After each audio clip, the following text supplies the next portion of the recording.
নমস্কাৰ বন্ধুসকল, আজিৰ ভিডিঅ'টোত আমি কথা পাতিম হাঁহ পালন সঁচাকৈ এটা লাভজনক ব্যৱসায় হয়নে? যদি আপুনি কম মূলধনেৰে গাঁৱত এটা ব্যৱসায় আৰম্ভ কৰিব বিচাৰে, তেন্তে হাঁহ পালন আপোনাৰ বাবে এটা ভাল বিকল্প হ'ব পাৰে।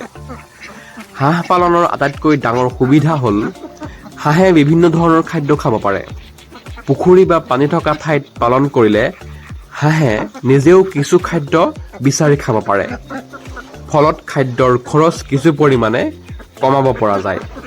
ইয়াৰ উপৰি হাঁহৰ পৰা আমি দুটা দিশত উপাৰ্জন কৰিব পাৰোঁ: কণী আৰু মাংস। ভাল জাতৰ হাঁহ পালন কৰিলে নিয়মিত কণী পাব পাৰি। বজাৰত হাঁহৰ কণীৰ চাহিদাও বহুত ভাল। আপুনি আৰম্ভণিতে 50টা হাঁহেৰে ব্যৱসায় আৰম্ভ কৰিব পাৰে। হাঁহৰ জাত, খাদ্য, বয়স আৰু পালন পদ্ধতি অনুসৰি খৰচ বেলেগ হ'ব পাৰে, কিন্তু সঠিকভাৱে পালন কৰিলে কণী বিক্ৰী, হাঁহ বিক্ৰী আৰু পিছত পোৱালি বিক্ৰীৰ জৰিয়তেও উপাৰ্জনৰ সুযোগ থাকে। কিন্তু এটা কথা মনত ৰাখিব, কেৱল হাঁহ কিনি আনি পালন কৰিলেই লাভ নহয়।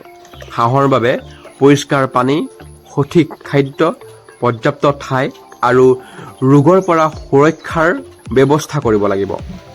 লগতে বজাৰত কণী বা হাঁহ ক'ত আৰু কেনেকৈ বিক্ৰী কৰিব পাৰি সেই পৰিকল্পনাও আগতেই কৰিব লাগিব।